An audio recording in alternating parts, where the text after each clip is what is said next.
nuestros ahorros y ponerlos a trabajar. Ponemos los ahorros a trabajar con ayuda de los mejores, aunque hoy no me puede acompañar mi compañero Manuel Llamas, que ha cogido unos merecidísimos días de descanso, pero en cambio tenemos con nosotros a Domingo Soriano. Domingo, muy buenas tardes, bienvenido. ¿Qué tal, Luis Fernando? Muchas gracias por estar con nosotros en la mesa de Tu Dinero Nunca Duerme, por supuesto desde Value School. Luis Alberto Iglesias, gracias por acompañarnos hoy. Un placer, Luis Fernando. Pese a los rigores del verano, estas olas de calor que estamos tratando de superar en estos días, pero aquí estamos domingo a domingo en Tu Dinero Nunca Duerme, y hoy nos visita en nuestro estudio de Radio y desde Azvalor, Beltrán Parajes, socio fundador, director comercial y relación con inversores de esta gestora tan buena de Azvalor. ¿Qué tal, Beltrán? Muchísimas gracias. Muchas gracias a ti por la invitación, Luis Fer. Bueno, a todos nuestros oyentes que sean fieles del programa, ya te han escuchado en más de una ocasión, así que estamos todos de enhorabuena porque además vamos a tratar un asunto que nos interesa a todos, pero como ya estamos todos, comenzamos. Les decía que el asunto que hoy nos ocupa es crucial y de mucha importancia a la hora de tomar decisiones responsables de inversión. Vamos a hablar de los factores emocionales de la inversión. Fijaos que a lo largo de los programas que hemos hecho aquí hemos escuchado a casi todos los expertos consejos y afirmaciones como estas que les voy a relatar ahora mismo. Es importante que podamos que podamos dormir tranquilos con nuestras decisiones de inversión. El largo plazo es importante porque nos ayuda a escapar de los impulsos emocionales. Los grandes errores que cometió en su vida como inversor Warren Buffett llegaron cuando se dejó llevar por sus emociones. No ser capaz de soportar las pérdidas es un factor a tener en cuenta a la hora de decidir una alternativa de inversión. O, para tener éxito en la inversión en renta variable es necesario un 20% de conocimientos y técnica y un 80% de disciplina. Todo para, de nuevo, volver a escapar de la tiranía de las emociones. Existen áreas enteras de conocimiento dedicadas a la teoría conductual en materia de inversiones, y uno de los expertos que más y mejor la ha tratado y que más y mejor la ha explicado hasta ahora es nuestro invitado de hoy, el señor Beltrán Parajes, que me mira ahora sorprendido, pero van ustedes a comprobar a lo largo del programa de hoy por qué digo lo que digo. Cuando nos preguntan si preferimos comprar ropa o muebles o un aire acondicionado en periodo de rebajas o en el arranque de temporada, que es cuando más caras están las cosas, pues todos contestaremos sin ningún género de dudas en que preferimos comprar en rebajas porque compramos más barato. Y cuando nos preguntan que cuándo preferimos vender un coche o una casa, generalmente contestaremos que en un momento en el que creamos que el precio de la vivienda o del coche en concreto está más alto. Bueno, pues esto que parece de perogrullo en el ámbito de la inversión, generalmente nuestro cerebro se deja guiar por nuestro corazón y solemos hacer exactamente lo contrario. Nos animamos a entrar en bolsa cuando está en máximos, generalmente movidos por aquellos que ya han ganado mucho dinero.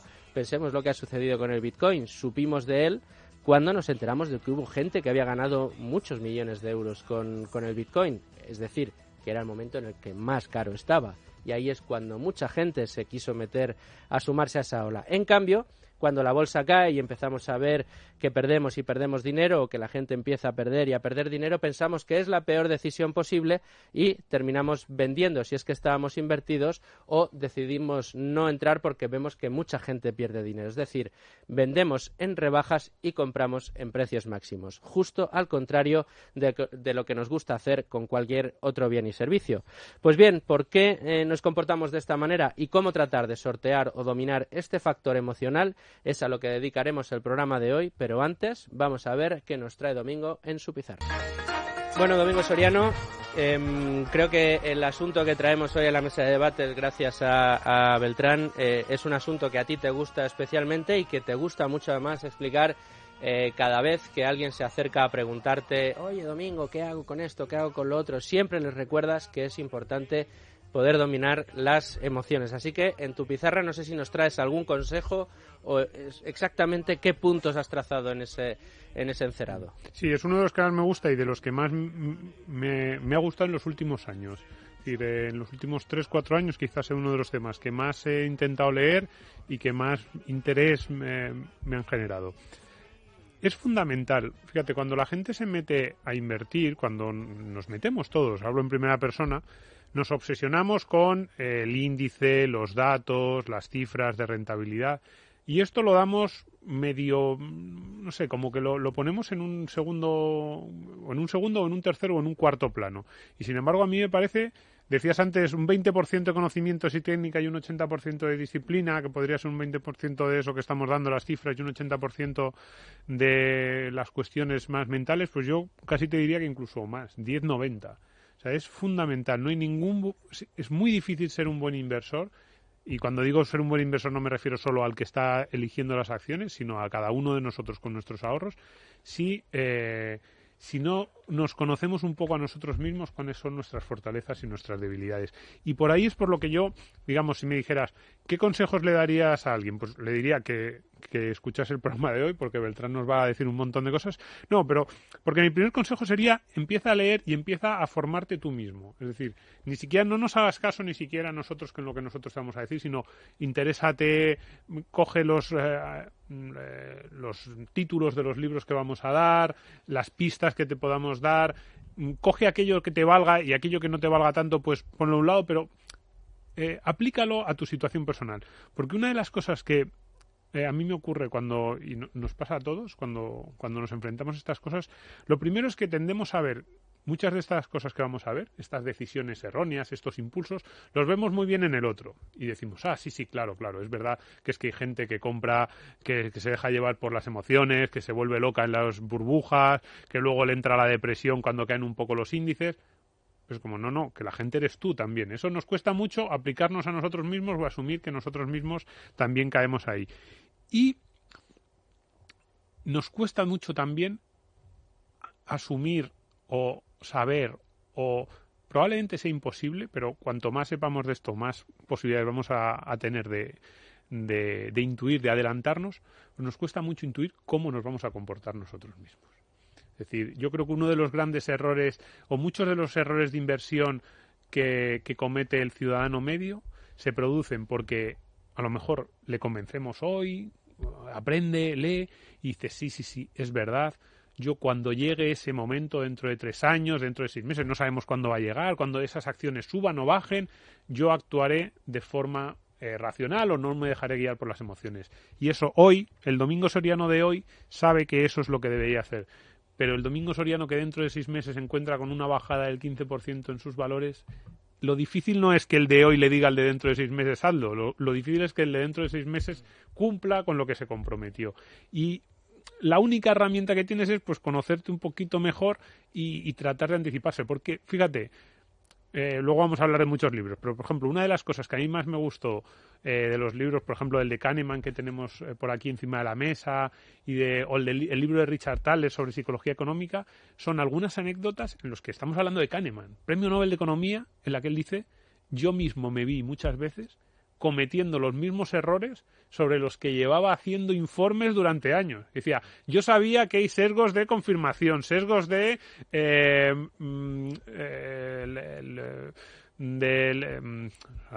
me ha ido el nombre, el sesgo este de cuando tienes de disponibilidad. La información que tienes, ¿no? Claro, y entonces dice Kahneman, yo mismo que me he dedicado durante años a hacer informes sobre en qué consisten esos sesgos, de repente me vi a mí mismo cayendo en todos y cada uno de ellos. Así que si Kahneman cae, ¿cómo no nos va a pasar a nosotros? Pues eso es un poco, digamos, el tratar de tomarlo con cierta perspectiva hasta lo que te toca a ti en lo más íntimo.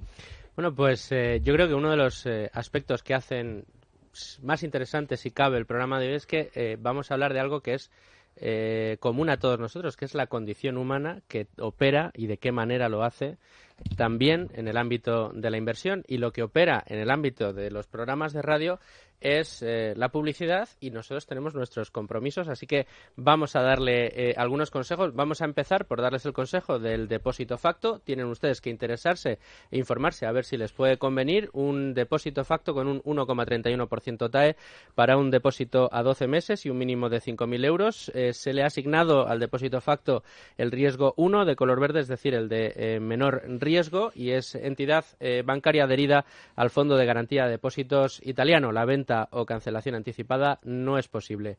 Pueden informarse en www.cuentafacto.es de Banca Pharma Factoring. Hola, soy Marcos Pérez, inversorio en las redes, y yo también escucho Tu dinero nunca duerme. Con Luis Fernando Quintero. ¿Estás harto de bajas rentabilidades? ¿No quieres seguir pagando altas comisiones? Traspasa tus fondos de inversión a Finicens y podrás obtener una mayor rentabilidad. Más información en el 910-483-004 y en finicens.com. Finicens, especialistas en inversión pasiva indexada. Hola, soy Pablo Martínez Bernal de Amiral Gestión. Yo escucho Tu dinero nunca duerme. Bueno, y el programa de hoy, como decíamos, es muy pertinente porque vamos a hablar de esa condición humana. Beltrán Parajes, ¿qué te ha parecido estas presentaciones, esta pizarra de domingo, estos puntitos que hemos ido apuntando encima de la mesa para poder conformar un poco ese tamiz sobre el que queremos que juegues tú ahora con este comportamiento emocional ante las inversiones? Pues muy acertado, la verdad, porque se habla mucho del aspecto técnico y el conocimiento, y yo creo que no se trata suficientemente en profundidad y en abundancia en tiempo el aspecto emocional, ¿no? Y el aspecto del behavioral finance, que yo creo que es muy importante y, como habéis dicho vosotros, determina muchísimo el resultado de las inversiones. Os habéis atrevido a poner porcentajes, ¿no? A cuánto pesa en el resultado de una inversión la parte técnica y la parte emocional. Bueno, nosotros no vamos tan lejos, pero sí es verdad que experimentamos a diario que el comportamiento nuestro, el comportamiento de los inversores, pues determina enormemente el resultado de una inversión. Déjame, como disclaimer, decir que cuando yo he dado ese porcentaje, digo que son frases que se han escuchado aquí de nuestros expertos. Sí, sí. A modo también de recordar cómo, programa a programa, y para aquellos que descubran en el día de hoy Tu dinero nunca duerme, les animo a que recuperen muchos de los programas que hemos tenido hasta ahora. He de decir que hoy es el 25, es decir, estamos en el programa número 25, hay 25, 24 antes, y en muchos de ellos, incluso en otros de los que has venido, Beltrán, es uno de los aspectos que termina saliendo, ¿cierto? Uh-huh. Efectivamente, alguien como Warren Buffett pues es el primero que dice que hay que desmitificar un poco todo la importancia del coeficiente intelectual, ¿no? Y que a partir de un determinado nivel de coeficiente intelectual pues te sobran cualquier punto que tengas, y lo que importa es combinarlo con un buen temperamento, ¿no? Te va mal, llega a decir Buffett. Te va mal. Dice que demasiado listo, si eres ¿no? muy listo tratas de... Claro. Te piensas que eres súper poderoso y que vas a ser capaz de ver algo que nadie más ve, y que entonces es incluso peor. Beltrán, yo quería preguntarte por algo que sucedió. Te voy a preguntar por el último trimestre del 2018, es decir, hace 9 meses, más o menos, 10 meses, pero antes me gustaría, nos hemos planteado qué pasa cuando uno está invertido y cómo actúan las emociones sobre uno, pero yo es que quiero, de nuevo, regresar al momento de antes de que yo empiezo a invertir, porque creo que mucha gente, esto de la zona de confort que se oye en tanta literatura de autoayuda, es que es verdad. Es decir, al que no está invertido y tiene sus ahorros en el banco o en el colchón, como se dice habitualmente, dar ese paso es salir de tu zona de confort. Y ahí es que estoy seguro, yo no soy ningún psicólogo ni psiquiatra ni especialista, pero esa inercia, ese empujón es, costosísimo. ¿Por dónde pueda llegar la motivación? Pues no lo sé. A veces uno habla con un amigo o escucha un programa de radio como este y ya, ¡pum!, es el tipping point que dicen en inglés, el punto de no retorno. Pero esa resistencia hay que vencerla. Porque además estamos abocados, condenados a tener que invertir en el entorno de dinero fiat en el que nos movemos, donde la inflación en tiempos normales nos va a erosionar el poder adquisitivo del dinero al ritmo del 2%. Con lo cual, esa es una garantía que me dicen los amigos, ya, pero es que la bolsa no me da garantías. Bueno, ya, pero es que la no inversión te da esa que es de las peores que puedes tener. Entonces, para empezar, remarcar esa importancia del primer empujón. Una vez que estamos invertidos, evidentemente, muchas cosas empiezan a entrar en el tablero de juego que nos ponen nerviosos, y yo querría ya, ahora sí, entrar con Beltrán a que nos diga, oye, ¿cómo vivisteis en AZ, en Azvalor, el último trimestre del año pasado, donde los fondos value bajaron, por lo general, pues en caídas del 13%, el 18% no eran desconocidas. En vuestra casa teníais a los clientes que os llamaban a pedir consejo, a pedir un poquito de confort psicológico, tuvisteis muchas salidas, o por el contrario, ya tenéis una clientela que entiende tan bien en qué consiste esto, que no solamente se mantuvieron, sino que encima metieron más dinero. Pues Luigi, muy interesante lo del empujoncito, ¿no? Porque el penúltimo premio Nobel de Economía, Richard Thaler, le han dado un premio Nobel por eso, los nachos, los empujones, ¿no? Eso es. Y donde lo que la conclusión es que intentemos automatizar los procesos de decisión para no dejarnos llevar por la emocionalidad del momento, porque además, cuanto peor es el momento desde el punto de vista del aspecto, es decir, cuanto más miedo hay, cuanto más feo es, normalmente es mejor momento para invertir, pero claro, emocionalmente uno no está preparado para superar esas barreras emocionales, ¿no?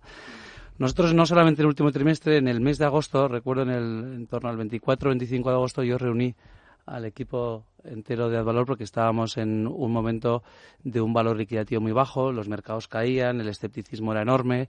Luego, efectivamente, como tú dices, continuó durante todo el tercer y cuarto trimestre del año 2018.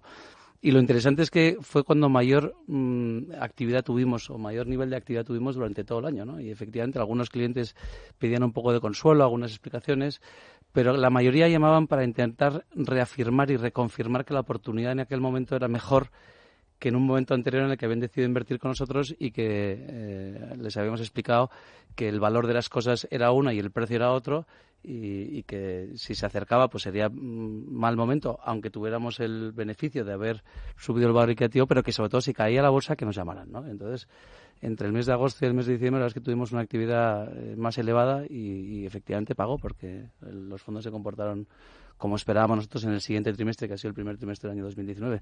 Con lo cual, muy interesante que tengas unos coinversores que te acompañan en los mejores momentos, que son los peores desde el punto de vista de aspecto, ¿no? Digamos. Pero esa actividad de los coinversores, o digamos esa confianza en vuestros copartícipes, ¿no? Me gusta lo de copartícipe porque al final lo que tenéis es gente que os acompaña en la misma suerte. La suerte que corren ellos es la misma suerte que corréis. Tenemos todo nuestro dinero invertido ahí, el equipo de Advalor. Que corréis vosotros, pero, y nos acompaña en la mesa, aunque es un fiera de la comunicación, Antonio San José, muy buenas tardes.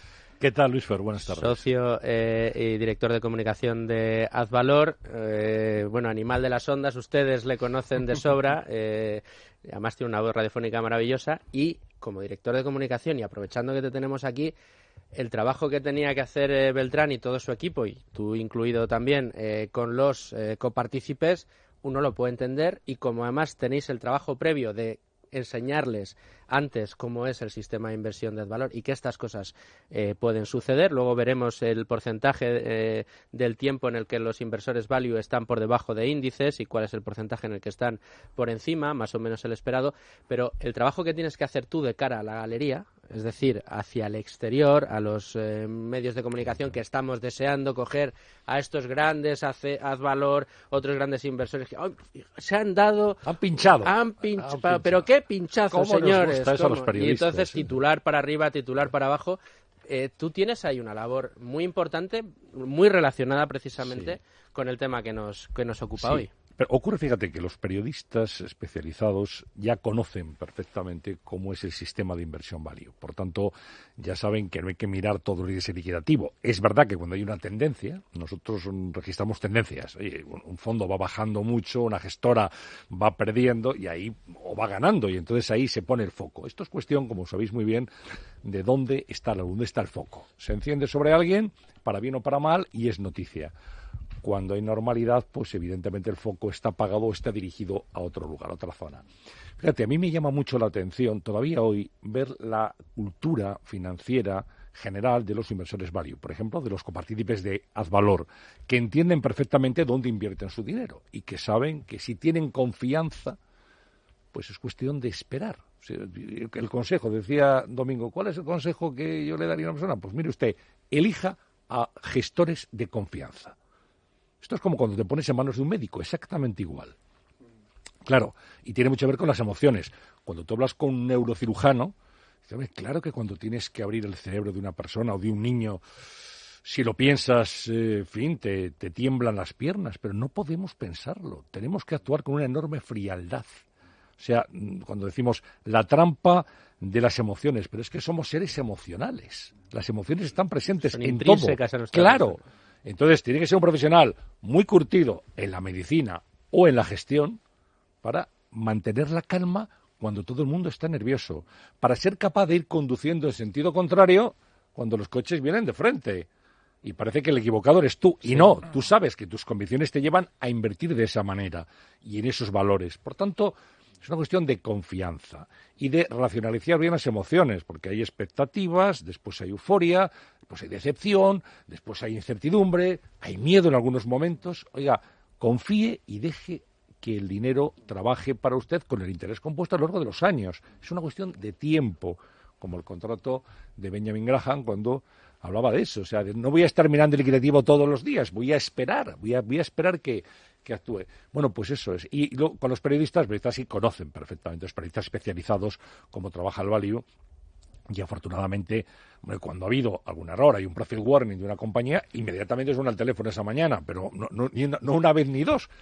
A veces hay que decir, oye, pues sí, mira, estamos evaluando la situación, y a veces hay que decirles, es que hoy, cuando ha habido un profit warning de una compañía, los gestores de valor están comprando más. Claro. Más acciones de esas compañías, con lo cual, ¿pero qué me estás diciendo? Lo que oyes, no te voy a engañar. Esta es la verdad. El primer principio en comunicación corporativa es no engañar jamás. Sí. Y cuando dice, pues sí, estamos metiendo más dinero en esos valores. ¿Por qué? Porque entendemos que la convicción de inversión es muy buena y que haya habido un profit warning, lo que nos hace es ofrecernos una oportunidad para invertir y para poder ganar más después. Esto es así. Sí, la verdad es que oyendo a esta gente tan sensata, nosotros, es verdad, a ver, no, es que yo muchas veces cuando me preguntan, oye, ¿a ti qué fondos te gustan? No sé qué, yo digo, yo siempre empiezo a hablar de estas cosas, de sensatez, de gente con visión, y me dicen, no, mis amigos casi me preguntan más por lo que decía antes, por las cifras, por los datos, o por, pero oye, entonces esta gente ¿de dónde ha salido? ¿De dónde ha salido? Y yo les digo, si es que a mí los gestores que me gustan no son los que te abruman con ratios, cifras, no, son los que te saben explicar cómo invierten, por qué invierten y qué empresas les gustan, que es una cosa muy diferente, pero es que dice sentido común, parece que las finanzas tienen que ir muy ligadas a métricas, y yo digo, pues es que a mí las finanzas que me gustan están muy poco ligadas a métricas y más a estas cosas. Y a mí me gustaría preguntaros, porque, a ver, ahí hemos dicho antes, ¿no? El ejemplo clásico de la bolsa sube, me entran muchos inversores y cuando cae el 25% le decimos a la gente, bueno, ahí expresa de tus emociones, y yo creo que la gente más o menos lo sabe, estoy vendiendo en el peor momento. Pero hay otra serie de momentos en los que es muy complicado desde el punto de vista vuestro de las gestoras manejarse. Yo pienso, por ejemplo, me parece más difícil todavía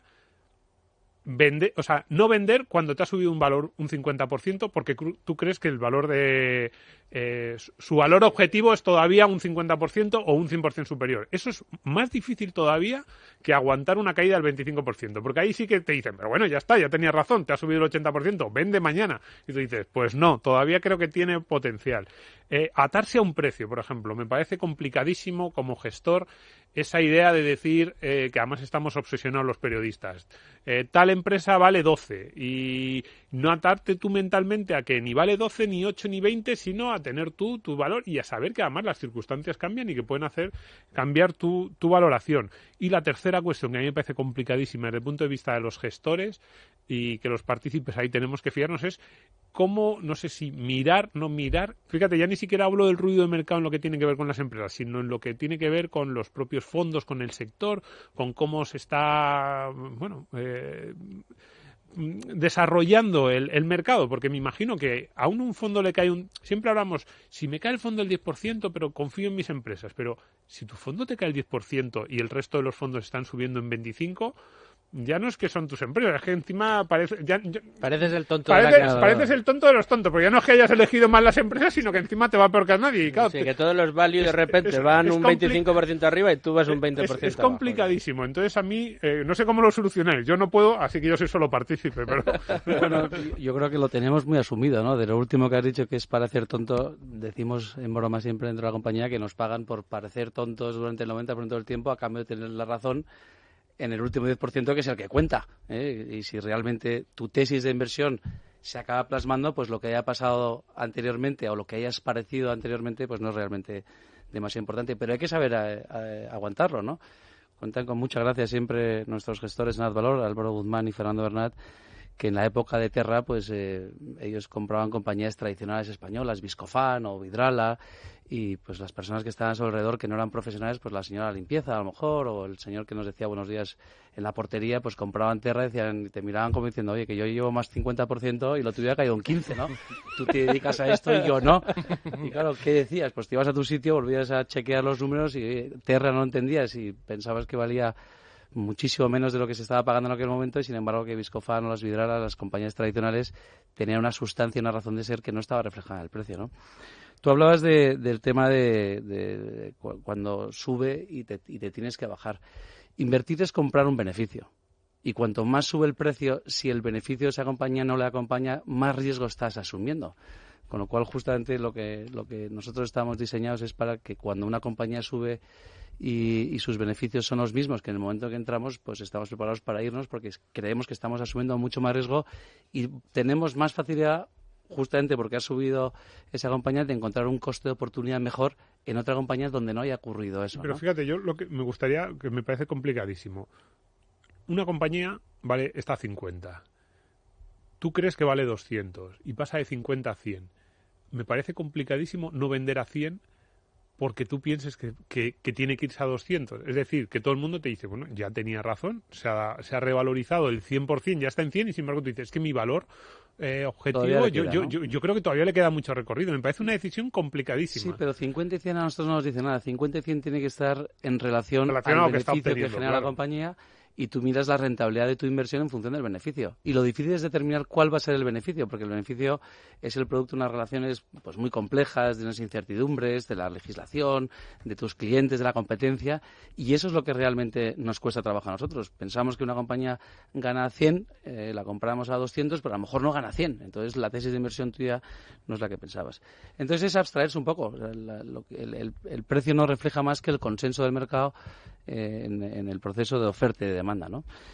Hablabas también del tema de la competencia, ¿no? Pues yo creo que en Advalor, como gestores, pues tenemos un cierto grado de autonomía, pero también miramos lo que hace el resto de la gente, porque te puedes aprender mucho, ¿no? Sabiendo lo que hace un gestor al que respetas, y estoy seguro que en muchas de las inversiones que hemos hecho nos hemos inspirado en lo que ha hecho un gestor que hemos conocido y que nos ha abierto los ojos con determinada información acerca de una compañía en concreto, y donde luego tú has seguido el proceso de inversión y de convicción, con lo cual la competencia, si es una competencia que respetas, pues te puede ayudar bastante, y si es una competencia que no tienes conocimiento o no respetas especialmente, pues simplemente pues dejas que corra la información y que cada uno haga lo que quiera, ¿no? Y que cada palo aguante su vela, ¿no?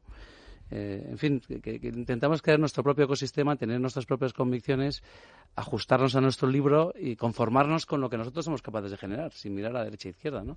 Acabas de mencionar, has dicho, ajustarnos a nuestro libro, nuestro propio libro. Yo aquí entiendo, y corrígeme si me equivoco, es el proceso, el método, ajustarnos. Porque yo, cuando hemos tenido gestores en Value School explicando cómo lo hacen, todos han hecho hincapié, número uno, en que son muy conscientes de que ellos pueden llegar a ser, su cerebro, viene con precisión, su peor enemigo.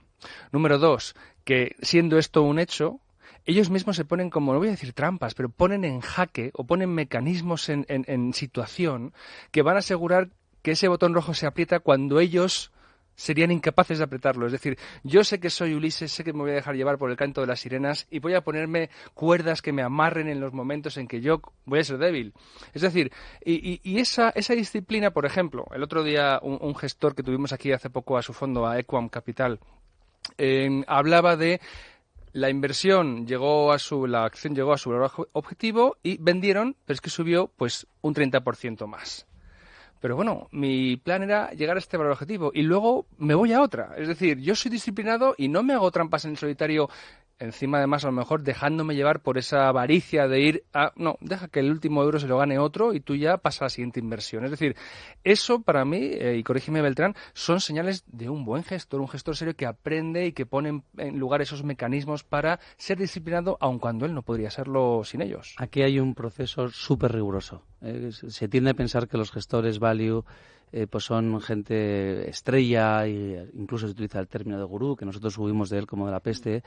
Detrás de esto lo que hay es un proceso, un trabajo y aplicar a rajatabla lo que has dicho que vas a hacer. Y hay un libro interesante que no pensaba que íbamos a hablar de él hoy, si no lo hubiera traído, que se llama The Checklist, de Munesh Pabrai, que es un... ¿El Checklist Manifesto? Sí, es un gestor indio y que equipara un poco el proceso de un gestor, de un inversor, con el de un piloto de aviones, en el que tiene que hacer todo un procedimiento y un ritual de cosas antes de dar el visto bueno para poder despegar o aterrizar un avión. Pues aquí pasa un poco lo mismo, ¿no? O sea, intenta hacer las cosas procedimentalmente, por supuesto que basado en tu conocimiento, pero con un proceso férreo que intente o que evite que cometas muchos errores. Por supuesto que vas a cometer errores y, por cierto, una de las partes importantes es aceptar que antes de invertir, pues hay un porcentaje de veces en el que vamos a cometer un error, porque si no, uno no saltaría al campo a jugar al fútbol, ¿no? Pero siempre creo yo, con la lección, o sea, con la obligación de aprender de ese error, entiendo yo, ¿no? Para que ese checklist, ese procedimiento se enriquezca con tu experiencia y tus años. Es decir, estoy seguro de que hoy le pedimos a Álvaro y a Fernando, oye, dejadnos ese checklist de hace 5 años, vamos, y es que estoy seguro de que dentro de 15 no tiene nada que ver, o está muchísimo más enriquecida, o por lo menos así lo esperaríamos. Se va enriqueciendo, pero es interesante que ese checklist o esa revisión de sus errores lo han hecho, hicieron un trabajo, yo creo que en el verano del 2012, y también es verdad que la principal fuente de errores estaba muy concentrado en muy pocos factores, con lo cual el 80-20 también funciona en esto. Tampoco te obsesiones con tener miles de procedimientos porque la mayoría de los errores y de los aciertos provienen de pocos factores. Y esos son los factores esenciales que tienes que siempre proteger y que no ocurran, ¿no? ¿Cuáles son? No me resisto a preguntarte. Pues mira, fundamentalmente fueron las compañías con deuda, ¿no? Entonces, en el 80% del número de errores que tuvimos en nuestro día, o en el recorrido de 15 o 20 años, ha sido comparar compañías que tenían una EBITDA y una deuda, y el EBITDA desapareció y la deuda no. Con lo cual, el accionista, o nosotros como accionistas, sufrimos la caída del 80%. Me parece una definición tan gráfica, claro, de el EBITDA desapareció y la deuda y la deuda no. El otro 20% fue el sector retail, ¿no? Donde nos sentíamos atraídos por comprar compañías del sector retail con múltiplos de evaluación muy bajos, pero dado el peso que tienen los costes fijos del apalancamiento operativo, en muchas ocasiones nos dimos cuenta que los múltiplos de evaluación bajos correspondían a un negocio en declino, y lo que se convierte en una virtud en el negocio de retail por el apalancamiento operativo, costes fijos y ingresos crecientes, cuando crece se convierte en un vicio en el caso de lo contrario, y es que los costes pesan demasiado cuando el negocio está cayendo porque tienes un competidor mejor que el tuyo, y esa es una situación muy difícil de revertir, con lo cual pues nos dimos cuenta que en esos dos tipos de situaciones pues que tratáramos de evitarlas lo máximo posible, ¿no? Oye, Beltrán, te quería preguntar también acerca, has mencionado antes, como para dar un apoyo a Domingo, que no le salía la palabra, el sesgo de disponibilidad. Creo que un ejemplo de este sesgo es, y aquí viene mi pregunta, esta presencia casi continua en ese, entre comillas, imaginario colectivo, que tienen casos de fraude, chiringuitos, las preferentes, el banco que quiebra y se le venden a otro por €1, es decir, todo eso que en mi cabeza, oye, yo creo que son las excepciones, pero como están continuamente, o cuando salen tan continuamente y no se deja de escuchar hablar de ellos, ¿no? Parece que es la confirmación, efectivamente, es la norma en el sector, ¿no? Entonces, en España, por ejemplo, ese es un lastre, o se debe más a la incultura financiera en general. ¿Por qué la gente mira con tanto recelo todo esto? Bueno, yo creo que es más la baja cultura financiera, ¿no? Sí. En cuanto alguien adquiere un cierto nivel de cultura financiera, yo creo que no tiene ningún complejo en acudir a este tipo de profesionales y a este tipo de inversiones.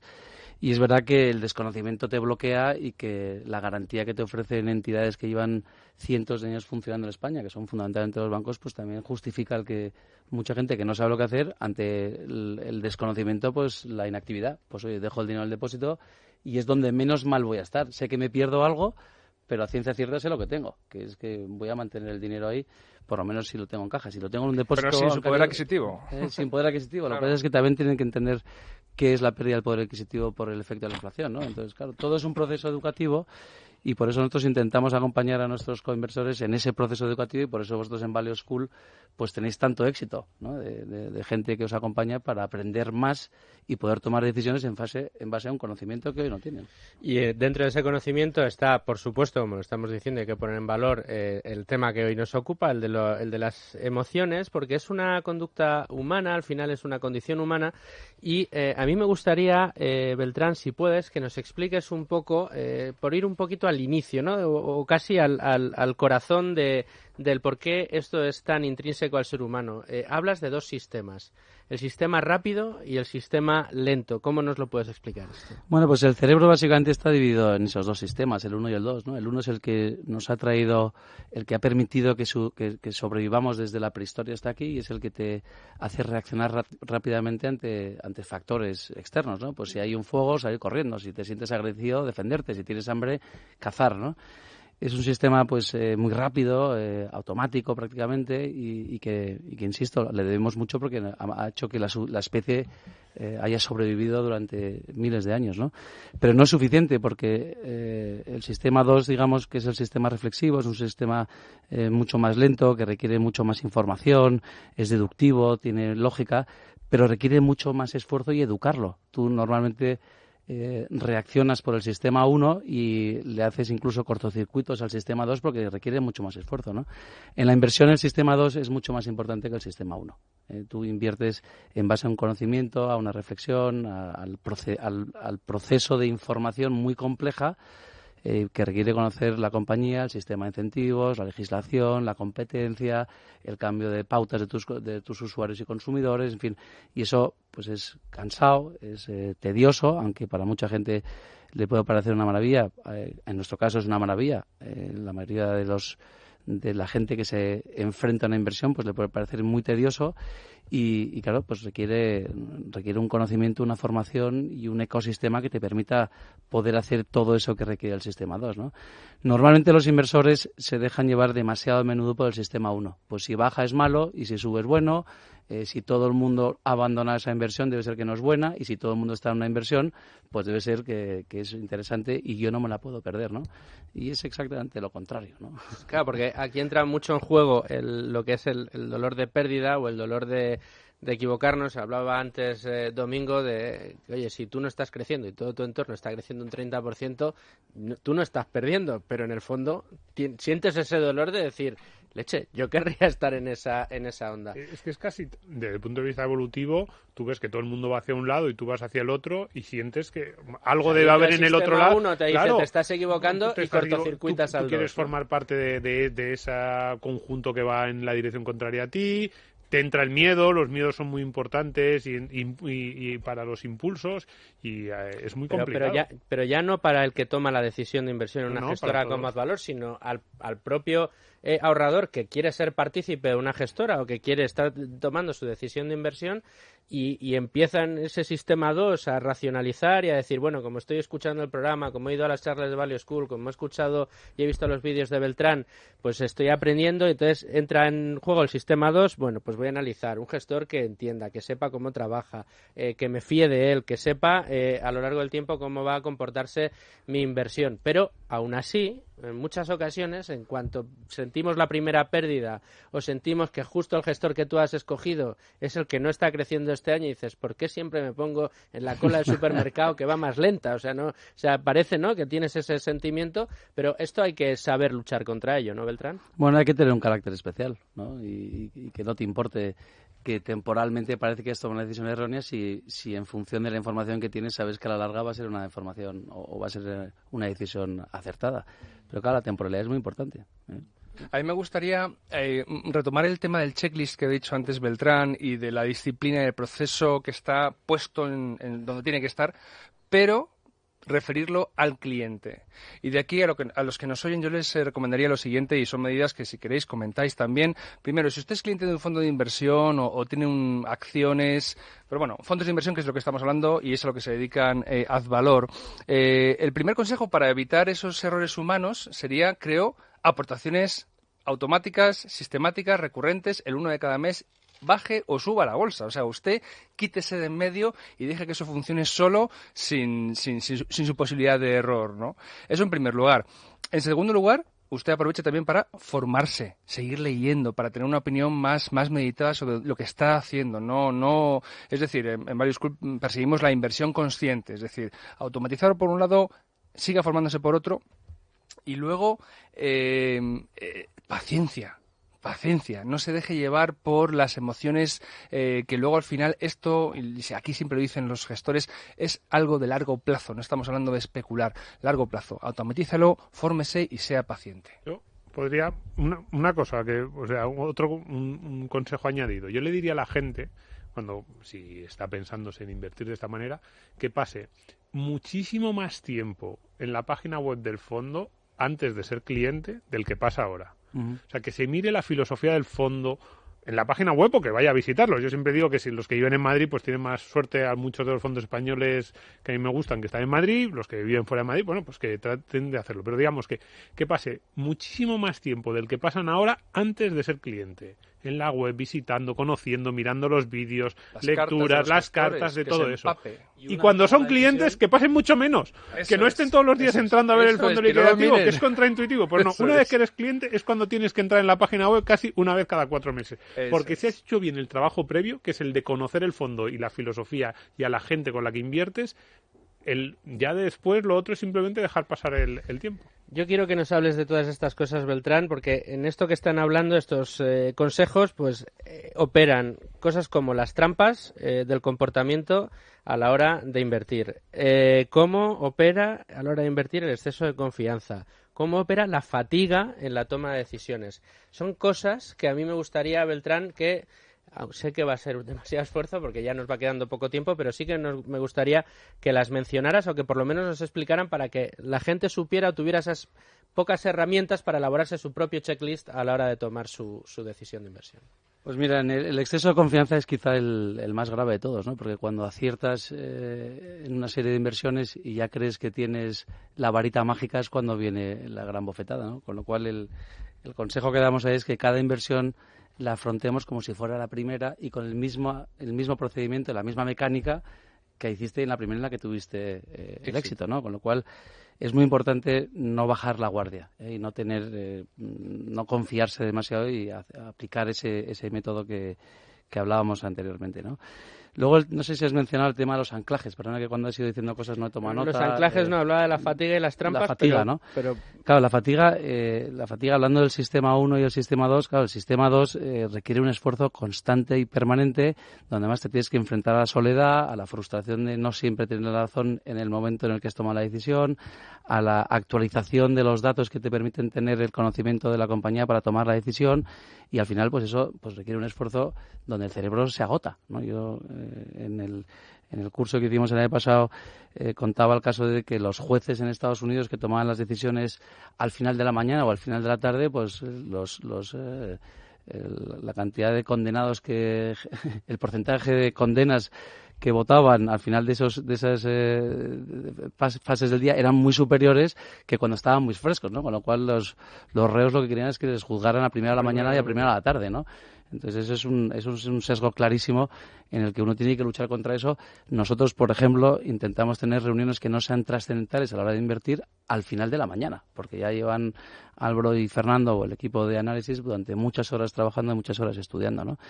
Y luego eso que hablaba Luigi anteriormente, la automatización, no ya en el mundo profesional, pero sí en el mundo amateur, pues yo creo que es un dato muy interesante, ¿no? En Inglaterra, por ejemplo, han establecido el sistema automático del auto-enrollment en las pensiones, de tal forma que tú, por defecto, formas parte del sistema de pensiones del empleador que te contrata.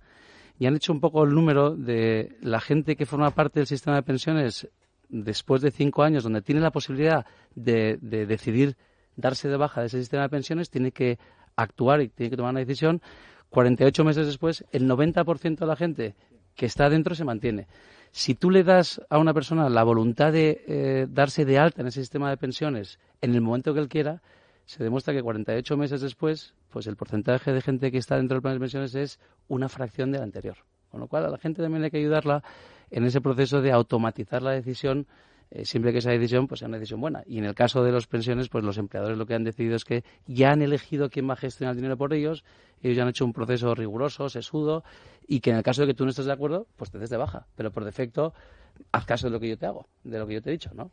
Entonces, ese proceso de automatización, nosotros en AdValor estamos trabajando mucho, ya tenemos un número elevado de inversores en los que sistemáticamente, en periodos mensuales, trimestrales o semestrales, pues ya tienen prealocado y decidido de antemano una serie de inversiones al margen de lo que esté ocurriendo en ese momento en concreto. Y lo que pueden hacer es ajustar al alza o a la baja en función de la evolución o en función de una serie de factores que ellos pueden decidir.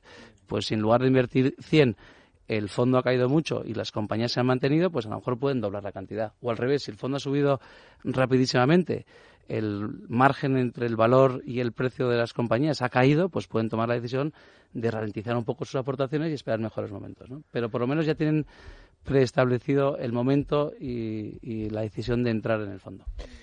¿Seríamos capaces de explicar muy rápidamente, Beltrán, esto que comentábamos antes y que en tu curso en el Escorial lo comentabas, cómo el inversor value está el 40% del tiempo por debajo de sus índices o de sus índices de referencia? Porque esto yo creo que tiene mucho que ver con el ejemplo clásico, claro, de un tema como el de hoy, que es el de Peter Lynch, y cómo la mayor parte de los partícipes de su fondo no obtuvo beneficios cuando ha sido el fondo con más beneficios, uno de los que más beneficios ha obtenido de la historia. Explícanos esto del cómo valoráis este tiempo, el 40% por debajo de los índices, y qué significa para que lo entiendan nuestros oyentes. Bueno, pues que tú al final compras una serie de compañías que están fuera del consenso de mercado y que por eso las puedes comprar más baratas. Tú tienes el conocimiento de ese negocio, de esa compañía, y la convicción de que vale mucho más, pero el reflejo de eso en sus cotizaciones tarda un tiempo. En los índices, pues que recogen el consenso del mercado, estadísticamente se ha demostrado que en el 60% de los tiempos pues funcionan mejor que las inversiones value, ¿no? Y el ejemplo de Magellan de Peter Lynch pues es muy gráfico, ¿no? Durante 13 años, quien hubiera invertido en el primer momento, si hubiera quedado quieto, hubiera sacado un 29% de rentabilidad anualizada, y sin embargo, analizando el comportamiento de sus inversores y la rentabilidad que obtuvieron, como se pusieron nerviosos porque los índices lo hacían mejor, entonces saltaban de un fondo a otro, o simplemente compraron un índice y se olvidan del Fidelity de Magellan, pues la mayoría de los inversores o no obtuvieron ni siquiera la mitad de la rentabilidad, o en algunos casos obtuvieron rentabilidades negativas, porque compraban cuando subía mucho, el fondo caía y no aguantaban lo suficiente, con lo cual consolidaban una pérdida. Bueno, condición humana, señores. La condición humana, efectivamente. Condición humana, yo creo que hemos aprendido mucho del comportamiento emocional de las inversiones. Beltrán, no te vayas porque vienen nuestros amigos de Finicens y vamos a profundizar también un poquito más sobre esto, pero en este caso en la gestión pasiva. Interésate por el depósito Facto con un 1,31% TAE para un depósito a 12 meses, mínimo 5.000 euros. De acuerdo con la normativa, existe una escala de riesgo que va de 1, el menor riesgo, hasta 6, que representa el mayor riesgo. Al depósito Facto se le ha asignado el riesgo 1, de color verde. Entidad bancaria adherida al Fondo de Garantía de Depósitos italiano, que garantiza un importe máximo de hasta 100.000 euros por titular. La venta o cancelación anticipada no es posible. Infórmate en cuentafacto.es de Banca Pharma Factoring.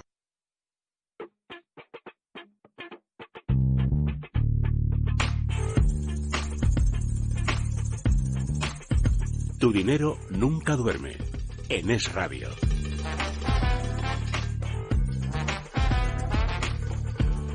Nos acompañan ya en el estudio un domingo más Felipe Moreno, director de Desarrollo de Negocio de Finicens. ¿Cómo estás, Felipe? Buenas tardes. Muy bienvenido. También Giorgio Semensato, CEO de Finicens. ¿Cómo estás? Buenas tardes. Muy bienvenido. Muchas gracias por estar con nosotros. Hoy el tema del día es el factor emocional de la inversión. Como habéis podido escuchar, hemos visto que cuando hablamos de ahorro e inversión a largo plazo tenemos un enemigo en contra, que somos nosotros mismos. Nos da miedo cuando perdemos y retiramos la inversión, condenando la posibilidad de rentabilidades futuras. ¿Cómo combate eso Finicens?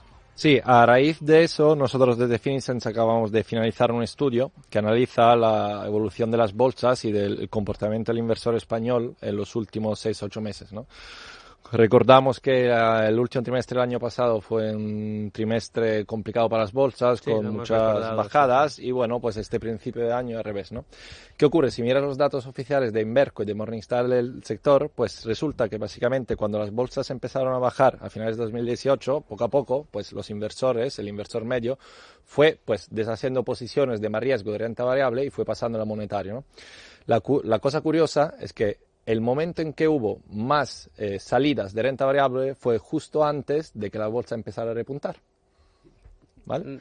Y lo peor es que no tan solo eso, sino que repuntó y las personas pues siguieron en la cola de seguir sacando dinero, ¿no? de la renta variable, con lo cual pues autopenalizándose 2 veces, porque primero pues sales tarde porque no anticipas, no adelantas la caída, y además pues vuelves a entrar tarde o nunca, ¿no? Con lo cual, pues, no solo se han comido pues la bajada de finales de año, sino se han perdido la subida, ¿no? Este es el ejemplo, digamos, práctico, ¿no? de los comportamientos que hemos estado viendo en el programa, cómo el miedo hace que salgas cuando a lo mejor tu disciplina te debería hacer continuar, y cómo entras en el momento en que ya está otra vez la cosa arriba, quitándote cualquier posibilidad de rentabilidad. Pero insisto, entonces, en Finicens, ¿cómo operáis? Sí, nosotros combatimos, hay estudios también que demuestran, empíricamente y matemáticamente que para un inversor orientado a largo plazo, la rentabilidad pues se viene determinada un 90% por el asset allocation, es decir, la asignación de activos, un 8% por la selección de fondos que se usan para implementar ese asset allocation y solo un 2% por el market timing, que al final es el reflejo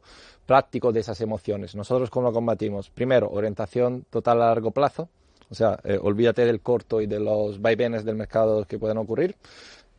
Segundo, diversificación global, con lo cual un asset allocation que minimice riesgo y con exposición a distintas clases de activos, divisa y sectores.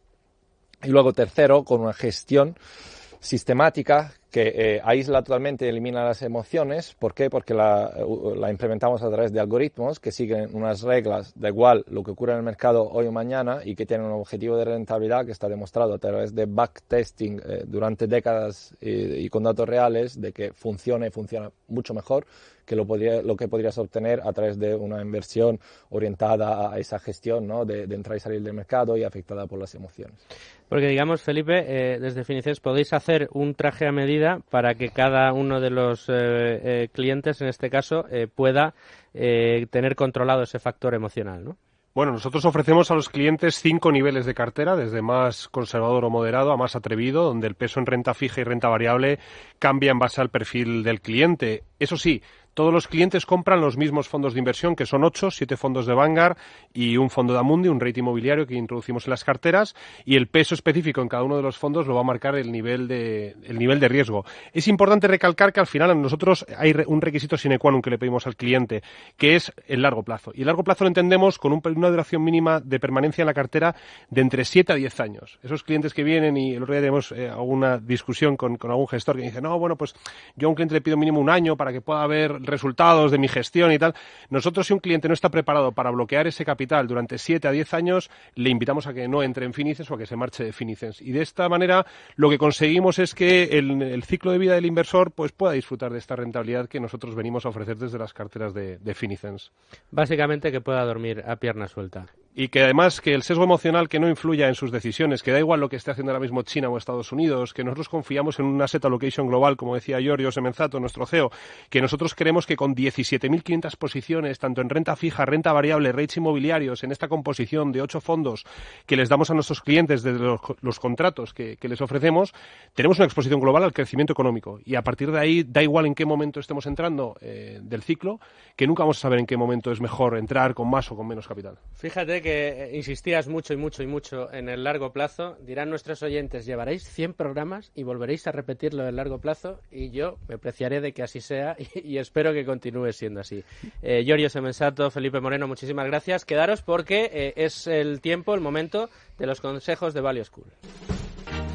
Luis Alberto Iglesias, Luigi, ya te veo preparado con tu iPad de todos los domingos y para el sprint y los consejos de Value School. Vamos allá. En este caso tengo 2 recomendaciones, vídeo y artículo por una parte y un curso. El curso al final. Vamos con la primera, que es un vídeo. El vídeo que realmente lo que importa es el audio del vídeo, porque es Charlie Munger, ni más ni menos que Charlie Munger, hablando de The Psychology of Human Misjudgment. Y es como la psicología de los errores humanos, las faltas de juicio del ser humano. Es un vídeo al que ya nos habíamos referido en algún programa, pero es que viene a cuento, viene como anillo al dedo, así que lo recomendamos por segunda vez, no se lo pierdan.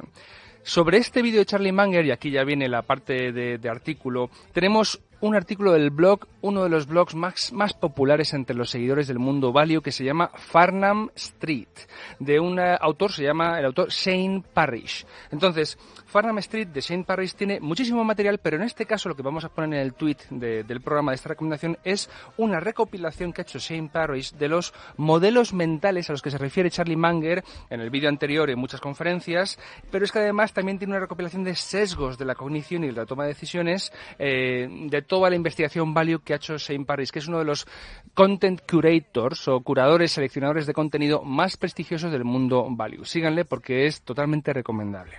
Bien, y el tercero de los consejos es un curso. El curso que hemos lanzado, Value School va creciendo y nos hemos aliado con ICADE y con el Instituto de Neurociencia y Neuroeconomía para sacar el primer máster que se llama Programa Ejecutivo en Inversión en Valor y Finanzas del Comportamiento. Muchos inversores value han estado aquí en el programa hablando de las patas de la inversión exitosa, el value investing, la psicología del comportamiento y la escuela austríaca de economía. También habrán visto conferencias en Value School. Hemos montado un máster que incluye las 3 patas y tienen el vídeo de presentación, una jornada de 1 hora entera dedicado a explicar el programa en el canal de Value School. Así que le remito a él y cualquier consulta nos la pueden mandar a info@valueschool.es. No dirán que no les damos herramientas para incrementar su cultura financiera y para terminar tomando decisiones de inversión responsables. Así lo tratamos cada semana, incluso en estos días de riguroso calor y riguroso verano. Luigi, muchísimas gracias. Un placer. Beltrán, gracias por estar una semana más Muchas aquí gracias en Tu Dinero Nunca Duerme. Antonio San José, que te veo sin micro ahora, pero colócate ahí en un micro. Muchas gracias. Muy buenas tardes. Gracias. Domingo. Segundo solo, que Beltrán ha traído el libro de Daniel Kahneman, Pensar rápido, pensar despacio. Para vosotros. Yo creo que a él le encanta y a mí también. Quizás recomendación de lectura para alguien que... ¿Y por dónde empiezo? Yo, ese libro Daniel que nos ha traído Kahneman, para el verano, pensar que es un rápido, tocho, pensar despacio. Fenomenal. Muchas gracias por el apunte, Domingo. Giorgio Semensato y Felipe Moreno, 1000 gracias por estar con nosotros una semana más. Gracias, buenas tardes. Bueno, y a ustedes, nada, les dejo con la mejor programación, la de Radio. ¿Quieres sacar más partido a tu patrimonio? ¿Alcanzar objetivos de futuro con tu dinero? Libertad Digital te ofrece el curso online exclusivo para aprender a invertir tu patrimonio de forma rentable. Dedica 20 minutos al día, estés donde estés. Tienes más información en el 91 523 97 22 o entra en libremercado.com. Aprende a invertir tu patrimonio con el curso exclusivo de Libertad Digital.